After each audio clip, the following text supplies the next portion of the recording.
Newsflash begins with the news of Turkish Airlines cancelling all its flights into Nigeria over COVID-19. The airline issued a statement in Lagos intimating its customers that it's withdrawing all flights from Lagos, Abuja, Port Harcourt starting from March 17th to April 1st. The carrier said the action was taken in view of the situation of the coronavirus all over the world.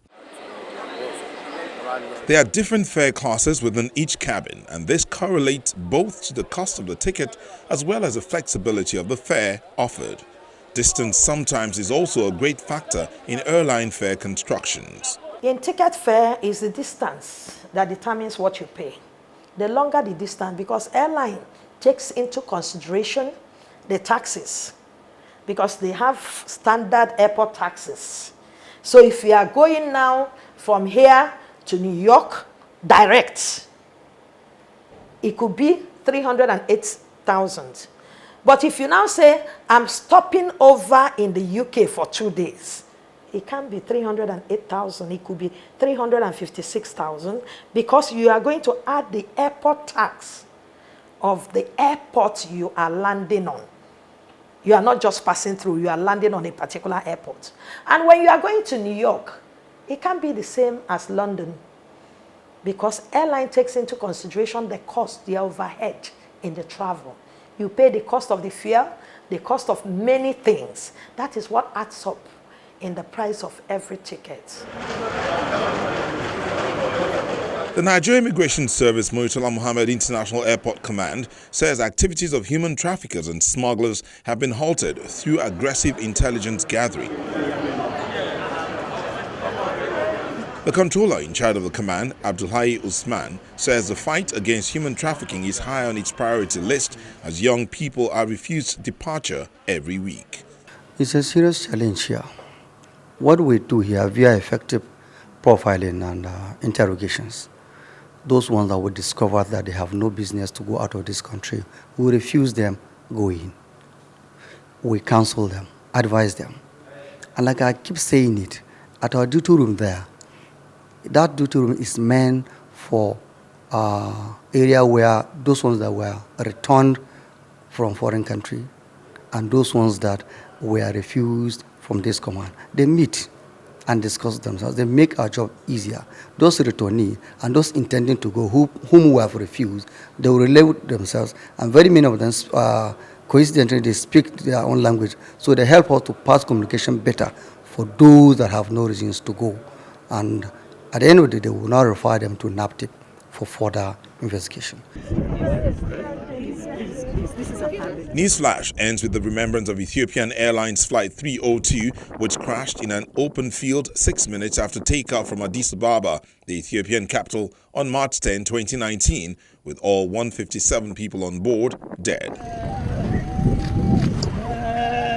In April last year, the Ethiopian Civil Aviation Authority released a preliminary report which reveals that 14 sensor readings and multiple automatic commands to push down the nose of the aircraft contributed to the fatal crash and left the crew struggling to regain control.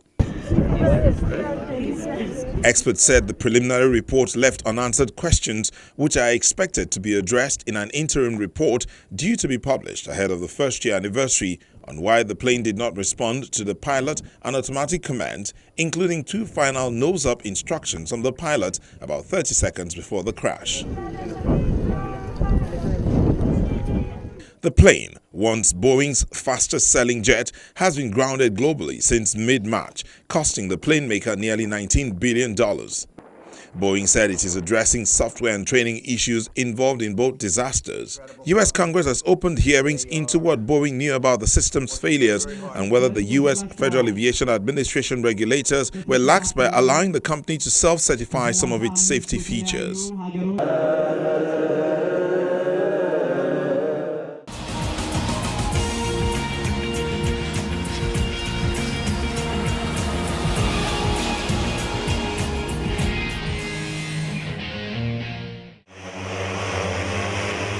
It looks like a drone, but it's actually a one-seater electric aircraft that can be controlled by a joystick without requiring a pilot's license.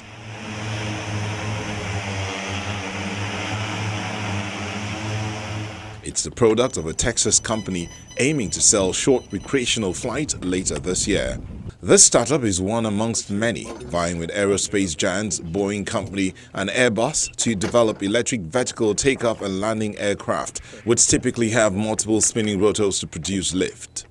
You know, we truly are on the cusp of a revolution in aviation, and it's being brought about by the electrification of aircraft. Much like electric cars are going to be the future of driving, electric aircraft are going to be the future of flying.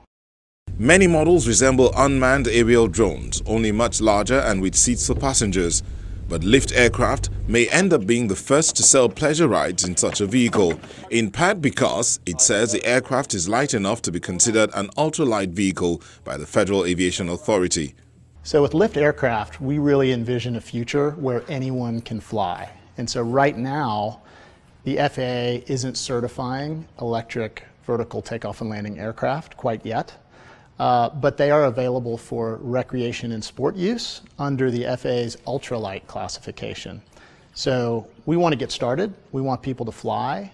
We're building a safe, reliable aircraft that meets this ultralight classification. And we're going to get started letting people fly for recreation and sport. Ultralight vehicles, a category that includes hang gliders, can be flown by someone without a license under FAA rules.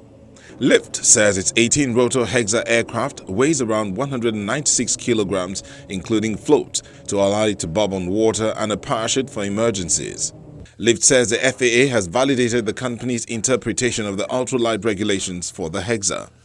Instead of having 4 rotors, which would be really efficient, they have 18 rotors, which is really redundant and much safer.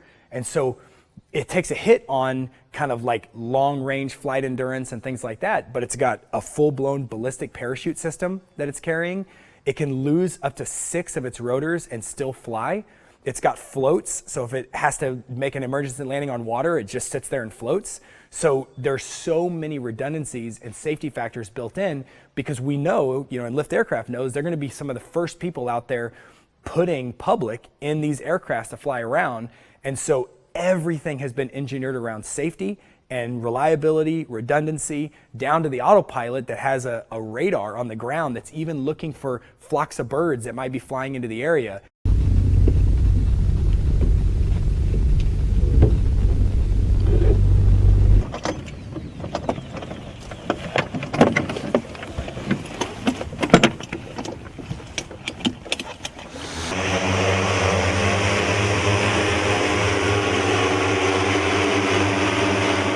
Depending on the time scale that you're looking at, 10 to 20 years is we'll all be using these things. It'll be in our lifetimes. And I think that especially when you look at that time horizon, you're going to see a lot of these things flying around. They're going to be fully autonomous. They're going to have full awareness of where each other are. Chazen is planning to sell rides near cities around the United States later this year, but customers would first spend time learning the controls in a simulator before climbing into a Hexa to fly for up to 15 minutes, the maximum amount of time that can be safely allowed by the batteries.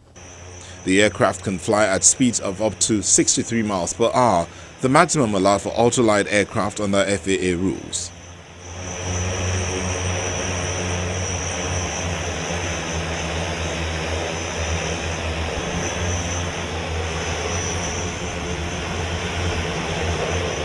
An onboard computer system, similar to the geofencing technology used in aerial drones, will prevent the aircraft from flying outside a prescribed area over open land or water and will allow for remote control from the ground. And should need arise, engineers will be able to take over the aircraft from land.